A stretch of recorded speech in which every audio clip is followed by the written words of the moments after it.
नमस्ते फ्रेंड्स। सर्दियों के जो 10 से 11 12 बजे वाला टाइम होता है ना, उसमें मैं बैठी हुई हूँ धूप में और आप लोगों को मेरे मिनी ब्लॉग में आप सभी का स्वागत है। और मैं खुद के साथ साथ अपने पेड़ पौधों को भी थोड़ी सी धूप लगाती हूँ।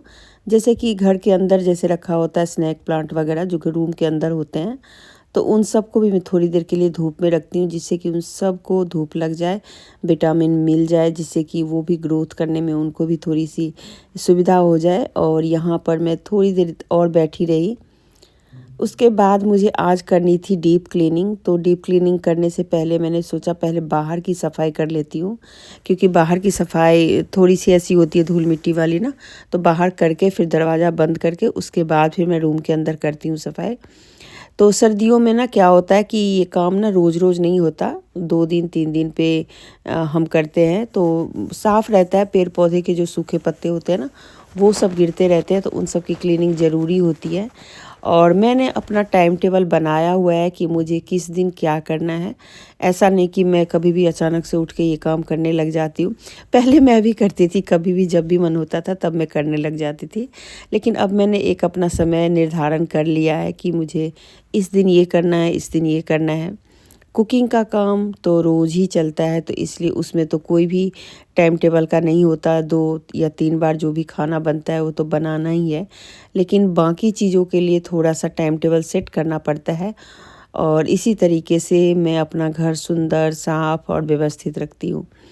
कुछ चीज़ें मैंने रखी हुई है जो मेरे को हेल्प करता है, जैसे ये मशीन है और ये वैक्यूम क्लीनर है। इस वैक्यूम क्लीनर से एक फ़ायदा हो जाता है कि जैसे आपको डीप क्लीनिंग करनी हो ना घर की, तो इससे बहुत अच्छे से हो जाता है। क्लीनिंग करने से पहले आप घर के सारे पर्दे वगैरह को ना मोड़ के रख लें, जैसे उसको बांध के रख लें। पीछे आप देख सकते हैं मेरा पर्दा बंधा हुआ है, तो कुछ इस तरीके से बांध लेंगे तो आपको बार बार उलझन नहीं होगी। और ये जो मशीन है ना, इसके थोड़े से पार्ट्स होते हैं, 3-4 पार्ट्स हैं, तो इनको आपको सेट करना होता है। और ये रोज़ तो मैं लगाती नहीं हूँ, कभी 15 दिन में मैं इसको लगाती हूँ। क्योंकि सर्दियों में जब हम कालीन या दरी वगैरह बिछाते हैं ना, तो उस पे क्या होता है कि थोड़ी धूल मिट्टी बाल वाल फंस जाते हैं, तो उनकी क्लीनिंग करनी ज़रूरी है। तो जब आप ब्रश से करते हैं ना क्लीन, तो वो इतने अच्छे से नहीं होता। जो हाथ ब्रश के होते हैं ना, उससे आप बाल वाल हटा तो देते हैं, लेकिन जो एक डीप क्लीनिंग धूल मिट्टी इसमें से समेटने की बात हो ना, वो नहीं होता। बस मेरा जो ये मशीन है, इसमें क्या होता है कि ये थोड़ा-सा ना मोड़ देता है, चीज़ों को खींचता है। तो अगर किसी की हेल्प करके आप ये काम करेंगे तो बहुत अच्छा होगा। तो मेरे घर में मैं सर्दियों में ना पूरे घर में छोटे-छोटे मैट्स बिछा रखे हैं। मतलब ये डोर मैट्स हैं या कालीन है, दरी है, तो काफ़ी सारे हैं। तो सबकी मैं डीप क्लीनिंग इस तरीके से करती हूँ। जब ये क्लीन हो जाता है ना, तो जो धूल मिट्टी है वो तो वैक्यूम क्लीनर के अंदर ही आ जाता है, तो फिर और कोई प्रॉब्लम होती नहीं है। और ठंड में जब दोपहर में आप ये काम करेंगे ना, तो बहुत अच्छा होगा। ब्रेकफास्ट वगैरह कर लें, अच्छे से बना लें, खाना वगैरह बना के तैयार कर लें और उसके बाद ये क्लीनिंग का काम करें। क्योंकि उससे क्या होगा ना कि आपको बार बार ये नहीं सोचना पड़ेगा कि अभी खाना भी बनाना है हमें। तो चलिए, यहाँ पर काफ़ी सारे मैंने डोर में मतलब मैट्स वगैरह क्लीन कर लिए और उसके बाद मैंने पर्दे खोल दिए। उसके बाद रह जाता है फ़र्श। तो फ़र्श पे भी आज मैं इसी से चलाऊँगी। और ये मशीन मेरा जो है ना, वो फ़र्श पे भी बहुत अच्छे से काम करता है। इसको करने के बाद इसकी सफाई भी बहुत ज़रूरी होती है। तो इसके जो पार्ट्स हैं ना, उनको बहुत ध्यान से आपको खोल के, और इसके जो धूल मिट्टी हैं वो आप कोई भी मतलब कूड़ेदान वगैरह का जो ट्रे होता है वो पर उस पे डालें, या कोई पेपर वगैरह ले लें और उस पे डालें, जिससे कि ना इधर उधर गिरेगा नहीं और आपको भी परेशानी नहीं होगी।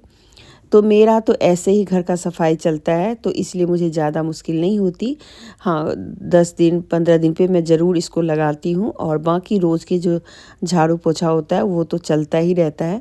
और अगर आप अच्छे से सफाई करते हैं तो रोज़ करना भी नहीं पड़ता। मेरा मानना है कि कई लोगों को मैंने देखा रोज़-रोज़ डस्टिंग, रोज़-रोज़ क्लीनिंग, तो इतना भी करना ज़रूरी नहीं है। क्योंकि सर्दियों में ना क्या होता है कि धूल मिट्टी थोड़ी कम आती है। तो जब आपका नीचे का हो जाए ना क्लीनिंग, तो आप ऊपर की डस्टिंग करें। उससे क्या होगा कि जब आप जो धूल है ना वो आपके कपड़ों में ही आ जाएगा। और इसके लिए ना फाइबर वाला कपड़ा यूज कीजिए डस्टिंग के लिए, क्योंकि उसमें क्या होता है ना कि धूल जो है ना वो उस फाइबर वाले कपड़े में अटक जाता है और वो इधर उधर उड़ता नहीं है। तो इस तरीके से मैं अपने घर की एक सफाई करी और इस छोटे से मिनी व्लॉग में दिखाया कि मैं कैसे क्लीनिंग करती हूँ। वीडियो अच्छी लगी तो ज़रूर इसे फॉलो और